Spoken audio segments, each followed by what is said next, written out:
Así que en esta noche vamos a estrenar el capítulo número 8 y como siempre, Dios usa cada versículo de su palabra para hablarnos y cada uno de nosotros, todos los que estamos aquí, cada uno nos llevaremos algo en particular. Así es. Esta sección del capítulo número 8, que tiene 12 versículos, la vamos a dividir en dos partes.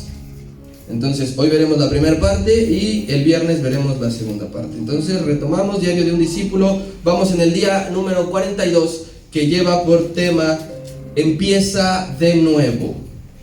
Y le vamos a dar lectura desde Juan capítulo 7, versículo 53, hasta Juan capítulo 8, versículo 11. ¿Ya llegó? Sí, amén. Está un poquito confuso allí, pero esto es lo que le he venido platicando a veces, que se movieron un poco los papeles. Entonces el 53 tendría que estar en la sección del capítulo 7 y no empezando el 8. Pero bien, vamos a leer la palabra y dice así: cada uno se fue a su casa y Jesús se fue al monte de los olivos. Y por la mañana volvió al templo y todo el pueblo vino a él y sentado él les enseñaba. Entonces los escribas y los fariseos le trajeron a una mujer sorprendida en el acto de adulterio y poniéndola en medio le dijeron: Maestro, esta mujer ha sido sorprendida en el acto mismo de adulterio, y en la ley nos mandó Moisés apedrear a tales mujeres. Tú pues, ¿qué dices? Mas esto decían tentándole para poder acusarle. Pero Jesús, inclinado hacia el suelo, escribía en tierra con el dedo. Y como insistieran en preguntarle, se enderezó y les dijo: el que de vosotros esté sin pecado, sea el primero en arrojar la piedra contra ella. E inclinándose de nuevo hacia el suelo, siguió escribiendo en tierra. Pero ellos, al oír esto, acusados por su conciencia, salían uno a uno, comenzando desde los más viejos hasta los postreros, y quedó solo Jesús y la mujer que estaba en medio. Enderezándose Jesús y no viendo a nadie sino a la mujer, le dijo: Mujer, ¿dónde están los que te acusaban? ¿Ninguno te condenó? Ella dijo: Ninguno, Señor. Entonces él le dijo: Ni yo te condeno, vete y no peques más. Empieza de nuevo. Esta es una historia que usted solamente va a encontrar en el Evangelio de Juan. No la va a encontrar ni en Mateo, ni en Marcos, ni en Lucas. Y es una historia muy conocida porque es de las más hermosas que se pueden encontrar en la Biblia. ¿Sí o no? Sí, amén. ¿Sí? ¿Quién es la primera vez que lee esta historia? Bien, entonces estaría de acuerdo conmigo que es una de las grandes historias que podemos encontrar en toda la palabra. Si tuviéramos que elegir un pasaje que ejemplificara la misericordia y el perdón de Dios, esta encaja perfectamente. ¿Sí? Si tú dijeras, con un pasaje, muéstrame la misericordia de Dios, muchos escogeríamos Juan 8 del 1 al 11. Pero yo quiero aclarar una cosa antes de comenzar la enseñanza de esta noche y la del viernes, porque ya lo hemos leído y nos gozamos y nos alegramos, pero yo quisiera decirle que bajo ningún sentido este pasaje es una licencia ilimitada para pecar. En ningún sentido. Así que no vamos a entrarle por el lado de qué bueno. Pero yo quiero comenzar con algo curioso. ¿Sabías tú que este relato durante un tiempo no fue parte ni siquiera de este evangelio y mucho menos de la Biblia? Durante mucho tiempo, algunos hermanos que tuvieron acceso a la palabra del Señor no encontraban Juan capítulo 8, versículo del 1 al 11 con esta historia. ¿Por qué? Sucede que había un detalle histórico. Tú sabrás que toda la Biblia fue escrita originalmente en pergaminos a base de tinta, ¿sí? No había hojas, no había cuadernos, no había mucho menos tecnología, así que la Biblia era escrita en pergaminos. Incluso si tú ves cuando el apóstol Pablo está preso, él manda a pedir los libros en forma de pergaminos, no como ahora lo conocemos. Y esos pergaminos eran escritos en lenguas antiguas que hoy día pues ya no se utilizan. Por ejemplo, el hebreo, el arameo, el latín y el griego. En esos idiomas se escribe. Y por allá del siglo V, del siglo VI más o menos después de Cristo, los que estaban encargados de traducir del hebreo, del arameo, del griego y del latín a los demás idiomas que ya se fueron surgiendo, decidieron omitir esta historia de la Biblia. ¿Por qué? ¿Por qué lo decidieron omitir? Porque ellos decían que había que evitar escándalos, pues esta historia es considerada peligrosa. Imagínense, ¿no? Nos llama la atención, historias peligrosas del Señor. ¿Por qué es peligrosa según ellos? Porque decía que servía para muchos como una justificación ante una postura poco severa del pecado del adulterio. Que alguien decía, tal pecado, entonces podemos recurrir a este de una manera de justificación. Por eso es que muchos en ese tiempo dijeron, esta parte en la historia, en la Biblia, no puede aparecer. Pero durante ese tiempo, algunos siglos que no aparecía en la Biblia, que no fue traducida, la historia, ¿qué crees? Se seguía contando. Pero se seguía contando de una manera oral. Hasta que gracias a Dios, tiempo después, se reintegra ya a los escritos originales esta parte. ¿Sabes por qué? Porque la auténtica gracia de Dios no se puede desaparecer. Así es. Que algunas personas quisieran a lo mejor como que esconderla o omitirla, es una auténtica prueba de la gracia de nuestro Señor. Y en estos 12 versículos que vamos a escudriñar, que nos vamos a meter entre hoy y el viernes, están presentes varios temas, hermano, que vamos a tocar. Hoy veremos algunos, el viernes otros. Vamos a tocar temas como diferencias entre Cristo y los hombres, el valor de la mujer en la sociedad, el pecado del adulterio, la hipocresía, el perdón y la gracia de Dios. Todos esos temas resumidos en estos versículos. Y en estos mismos versículos hay 3 personajes que tú ya identificaste. Número 1 está el Señor Jesús, que Él sigue en su labor de siempre. No lo verás y no lo encontrarás nunca haciendo algo diferente. Número 2 están los fariseos, que tú y yo mucho ya conocemos, que están haciendo de todo para tener argumentos suficientes de acusar al Señor. Y número 3 está una mujer sorprendida en adulterio. Así que vamos a empezar con viendo más diferencias entre Jesucristo y los hombres. Más, porque hay muchísimas, no las podemos contar. Todas las diferencias que hay entre Cristo y mi vida, entre Cristo y tu vida, entre Cristo y toda la raza humana son muchísimas. Conforme vamos avanzando en los capítulos de Juan, van a quedar más diferencias al descubierto entre Él y entre yo. Por ejemplo, ya hemos visto que Él siempre fue una persona agradecida. Porque cuando fue el milagro de los panes y de los peces, ¿qué fue lo primero que hizo? Dice que alzó sus ojos y dio gracias. Y a veces a nosotros se nos olvida dar gracias, ¿sí o no? O nada más es a mí, a que se me olvida. A nosotros nos cuesta ser agradecidos. Él es siempre valiente, ya lo vimos, que iba y estaba y se paraba y se enfrentaba. Y nosotros por momentos nos domina el miedo. Yo soy el único miedoso aquí. Ya vimos que Él es compasivo y a nosotros a veces no nos brota un poco la misericordia. Entonces vamos a seguir descubriendo grandes diferencias. Versículo 53 y nos pasa hasta el versículo número 2, que dice así: cada uno se fue a su casa. ¿Recuerda cómo terminó el pasaje anterior para que lo liguemos a esto? Cada uno se fue a su casa. Y Jesús se fue al monte de los olivos y por la mañana volvió al templo y todo el pueblo vino a él y sentado él les enseñaba. Entonces, terminada la fiesta de los tabernáculos, todo mundo regresó a sus hogares. Los que eran cerca de allí y los que no eran tan cerca de allí. Haga de cuenta que es ahorita cuando den las 8:15, termina el culto y usted se va a sus hogares. Así termina la fiesta y cada uno se retira a sus hogares a descansar. Todos menos uno. El Señor Jesús Él no se retira a su hogar.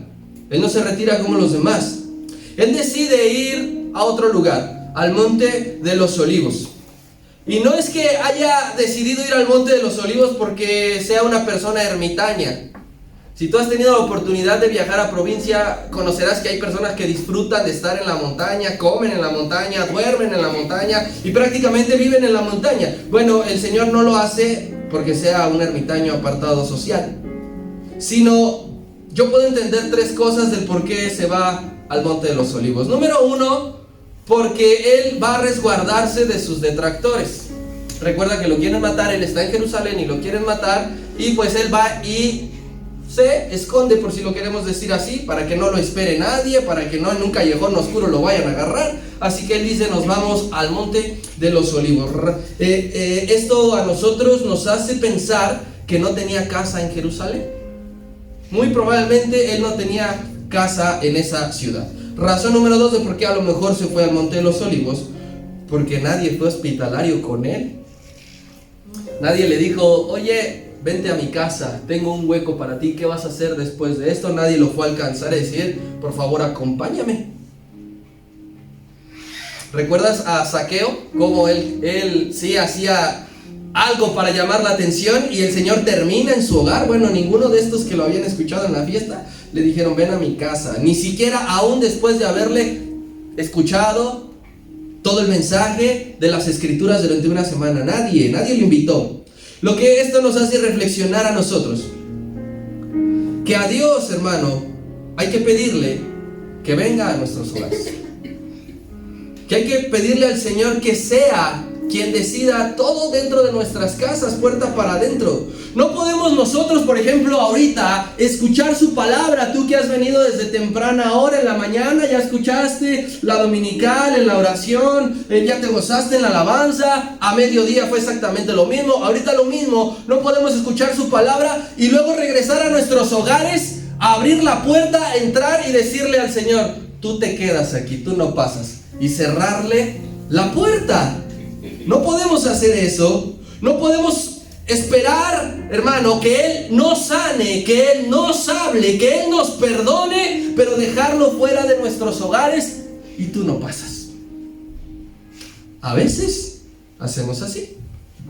Y razón número 3 del por cual entiendo que se fue al Monte de los Olivos: porque humildemente el Señor se retira a orar. Primero, para agradecer lo vivido durante todos los días de la fiesta de la Pascua. Yo sé que el Señor lo hacía constantemente, pero cerrando el ciclo de aquella fiesta, de ese año, Él se retira al monte y le dice, gracias por todo lo que vivimos, gracias por las personas que aceptaron, porque dice que muchos escuchando el mensaje aceptaron. Gracias porque me permitiste una semana más de venir a la fiesta. Y también va a orar porque va a poner en manos de Dios Padre lo que va a pasar al día siguiente, que es lo que vamos a ver en el capítulo número 8. Entonces, ora por lo que ya fue y orará por lo que vendrá. A pesar de tu cansancio natural, querido hermano, después de que llegas a tu casa, ¿le agradeces a Dios todo lo que sucedió en el día? O a veces el cansancio puede más y dices, estoy rendido, me duelen los pies, estoy fastidiado, ahora sí tuve mucho trabajo, ahora sí me fue mal, no quiero saber de nadie, y te vas a dormir. Porque yo te digo, ¿cómo habrá acabado el Señor Jesús después de una semana en la fiesta de estar predicando? ¿Cómo habrá acabado? Con la energía al 100, cansado, pero Él tuvo las fuerzas, Él tuvo el amor, Él tuvo el valor de doblar sus rodillas, de apartarse y de decir gracias. ¿Ponemos nosotros en las benditas manos de Dios nuestra vida para lo que venga el día de mañana? ¿O tan solo nos retiramos a dormir y no quiero saber nada? Ya estoy cansado, mañana entran los niños a la escuela, me tengo que parar bien temprano. Lo siento, Señor, ahí mañana nos vemos. Y mira, el lugar es bien importante. Hay lugares importantes. Y a mí este tema de lo que yo estudié es muy bonito. Porque en la geografía cada lugar significa para una persona ciertas cosas. El Monte de los Olivos significa para el Señor mucho. Y lo podemos ver constantemente en la palabra de Dios. Y el Monte de los Olivos, no creas que es la montaña Everest más grande del mundo. casi 8,000 metros. El Monte de los Olivos es un pequeño serrucho de no más de 800 metros. Es más, yo creo que hasta está más atractivo el Cerro del Elefante rumbo a Chalco. Para allá, mire, hasta me equivoco. Entonces el Monte de los Olivos no es la gran cosa físicamente, hermano. Pero desde ese lugar, el Señor se subía y apreciaba toda la ciudad de Jerusalén. Y sobre todo un lugar bien especial, el templo. Desde ese lugar. ¿Por qué es importante? Porque nosotros podemos ver que en ese mismo monte el Señor lloró y oró por la ciudad de Jerusalén. Y tomó las fuerzas para hacer su entrada triunfal. Porque en ese mismo monte se fue a orar al Getsemaní y lo apresaron para entregar su vida por ti y por mí. ¿Por qué es importante ese lugar? Porque será ese mismo monte de los Olivos cuando físicamente Jesucristo se haga visible ante toda la humanidad. Amén. Zacarías capítulo 14. Mira, te recuerdo esta promesa porque este lugar es bien importante para el Señor.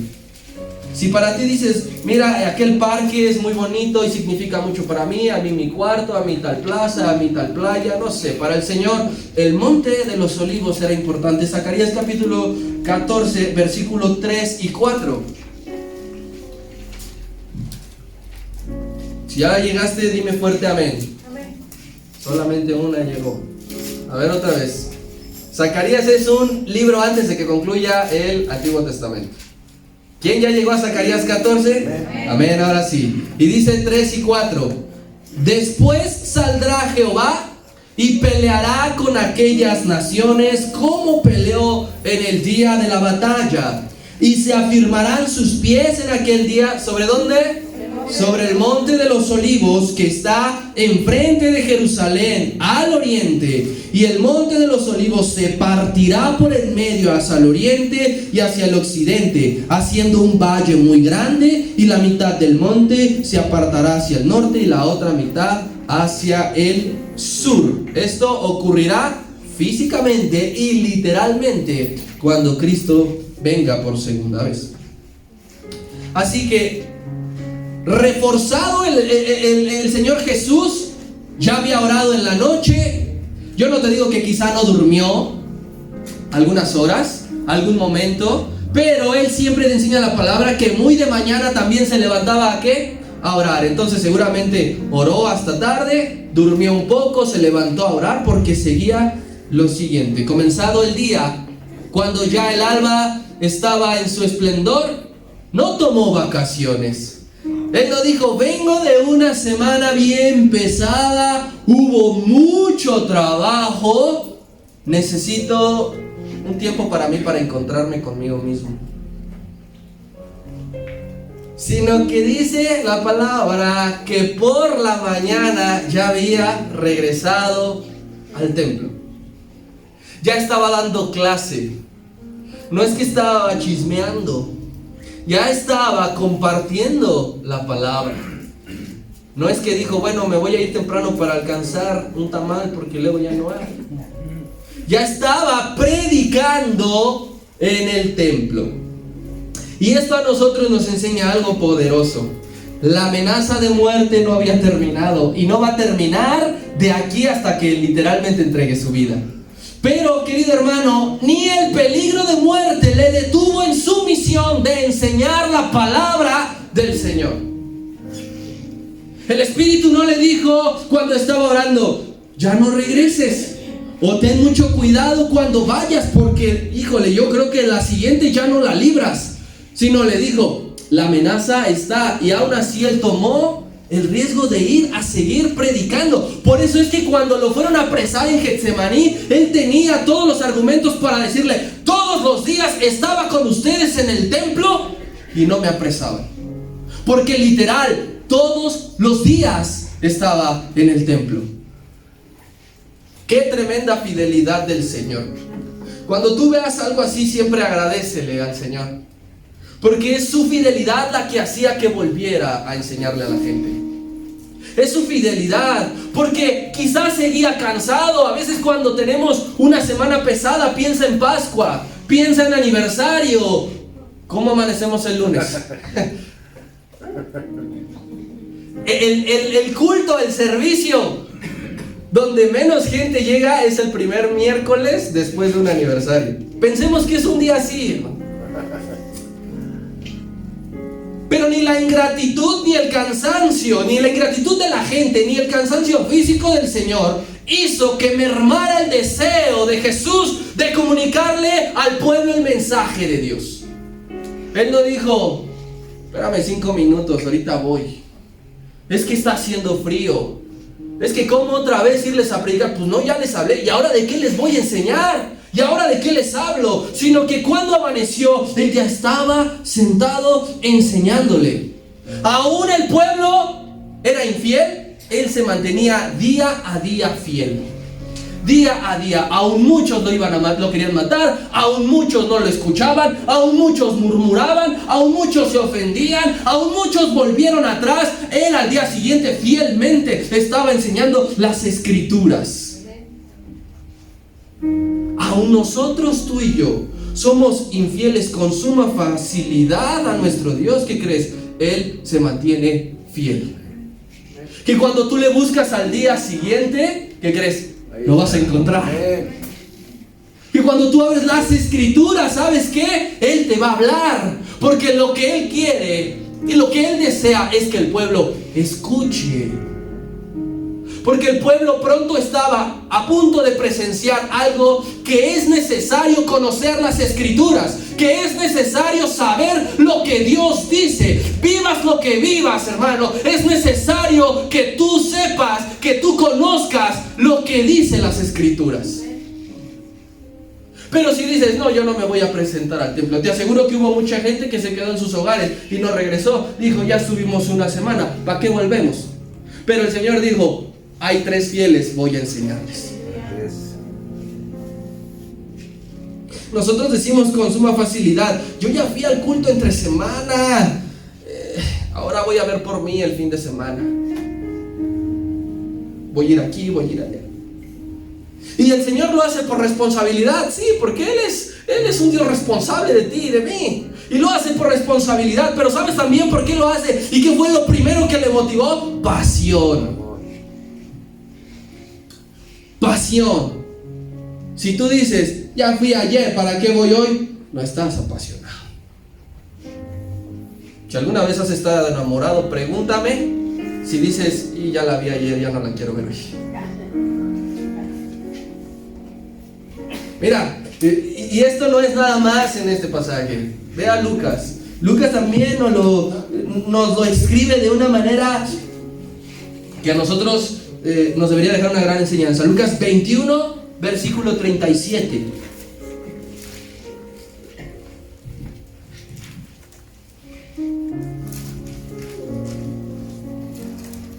Otra vez, si ya llegaste, amén. Dime fuerte amén. Amén. Amén. Dice así Lucas 21, 37.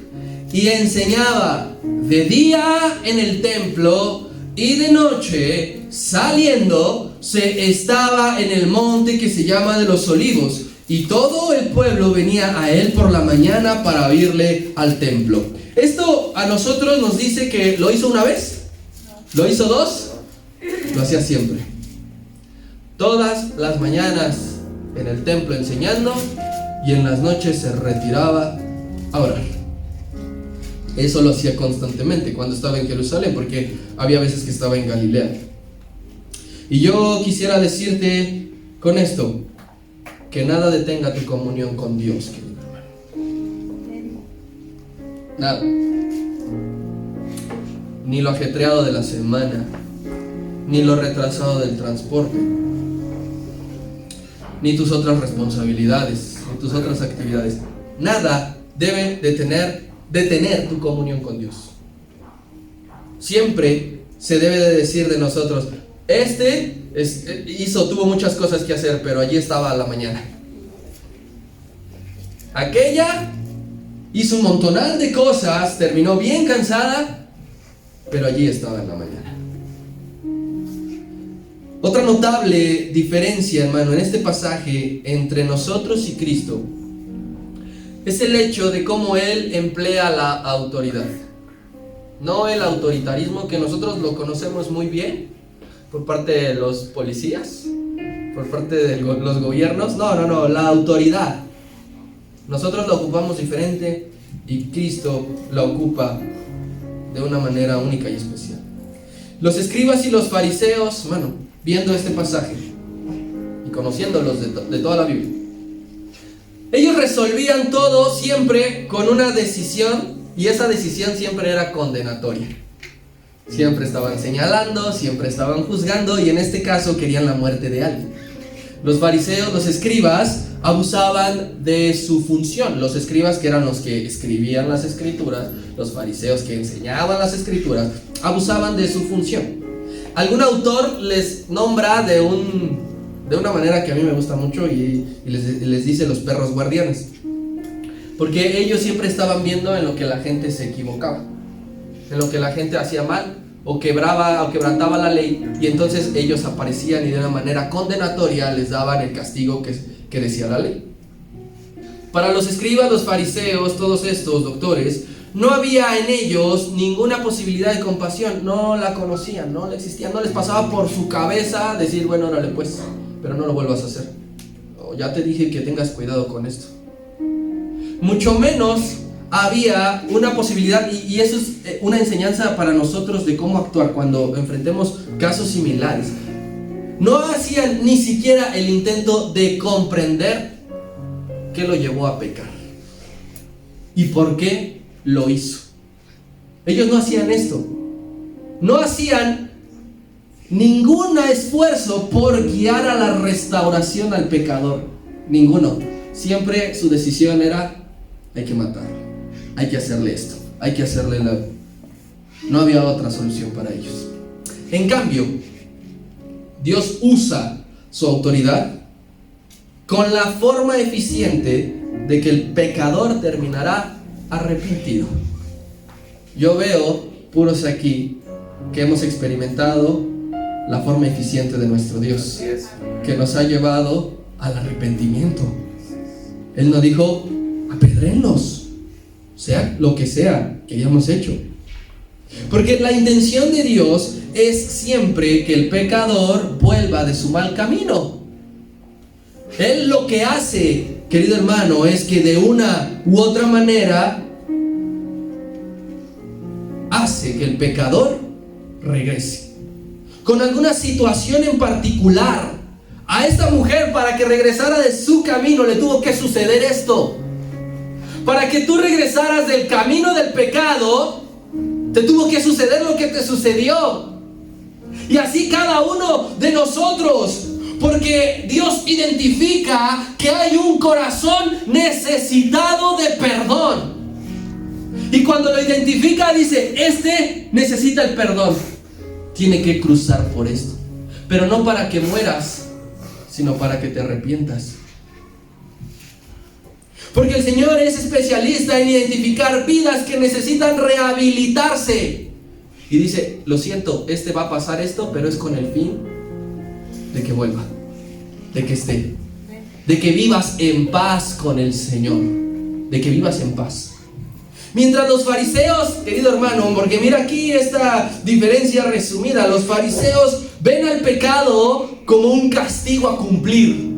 Los fariseos, toda mente legalista, ve al pecado como un castigo a cumplir. Cristo ve el pecado como algo que puede matarte, pero que Él quiere librarte.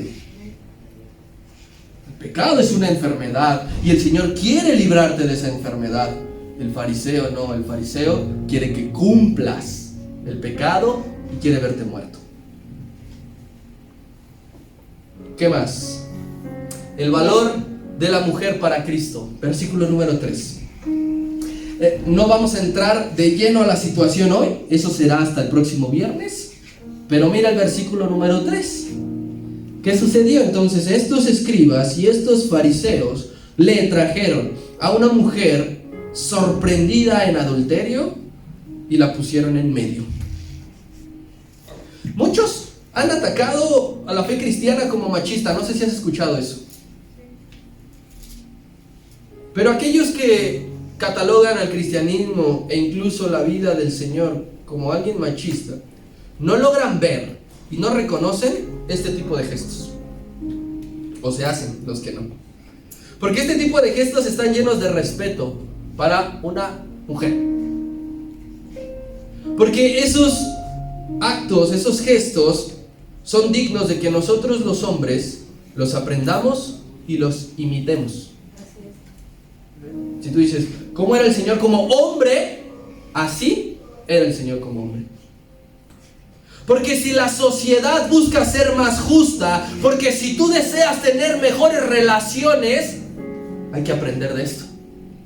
No hay otra manera.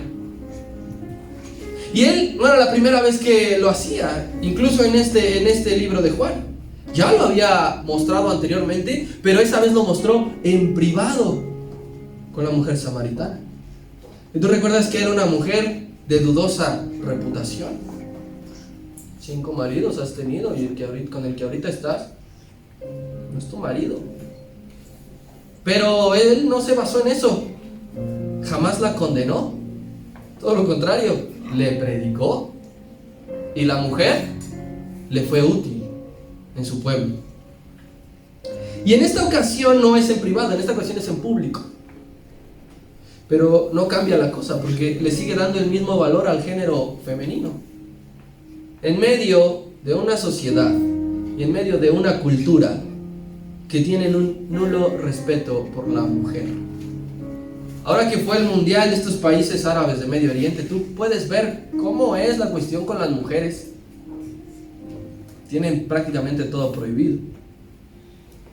Y en medio de esa sociedad no muy diferente a la que nosotros podemos ver todavía sigue funcionando, el Señor rescató el valor de las mujeres.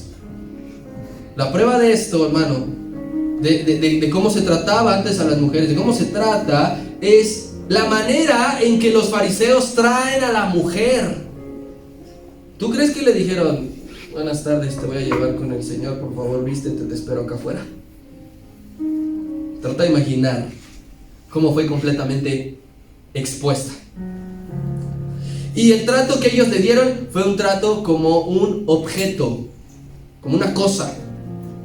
Porque realmente a ellos, realmente a este tipo de personas, no les importa la persona.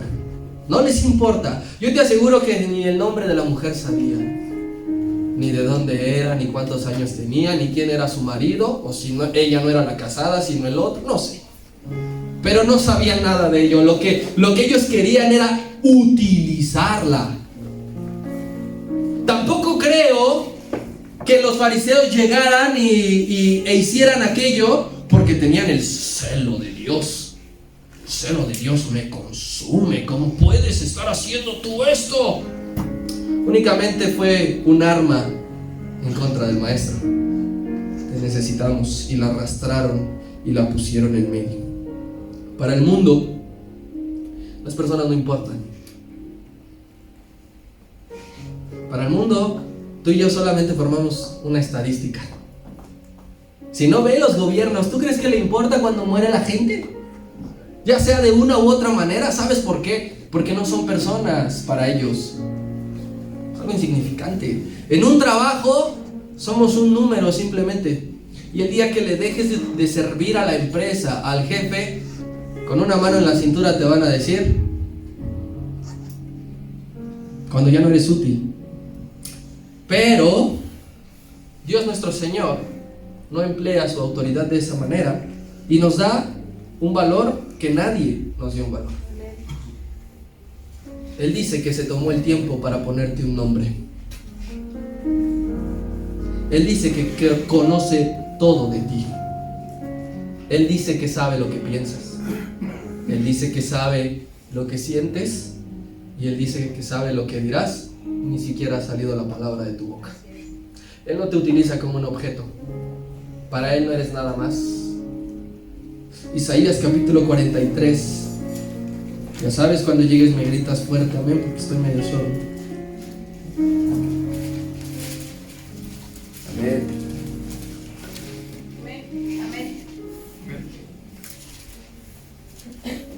¿Quién llegó? Amén. Listo. Isaías capítulo 43, versículo 1. Mira, dice: Ahora, así dice Jehová, primero que es creador tuyo, oh Jacob, oh Israel, y dice formador tuyo, oh Israel, y te dice y te recuerda, no temas porque yo te redimí, yo te puse un nombre y mío eres tú. Nosotros tenemos dueño, porque estos hombres aplicaban todo lo contrario a lo que Dios hace.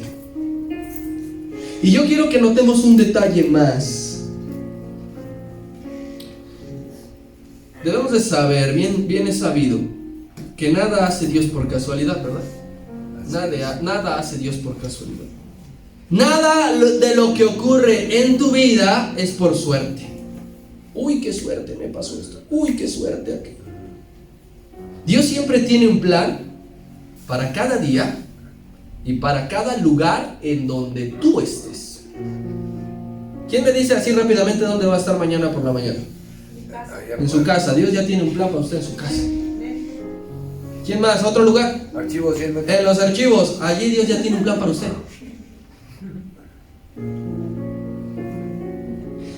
Yo quiero que notemos lo siguiente.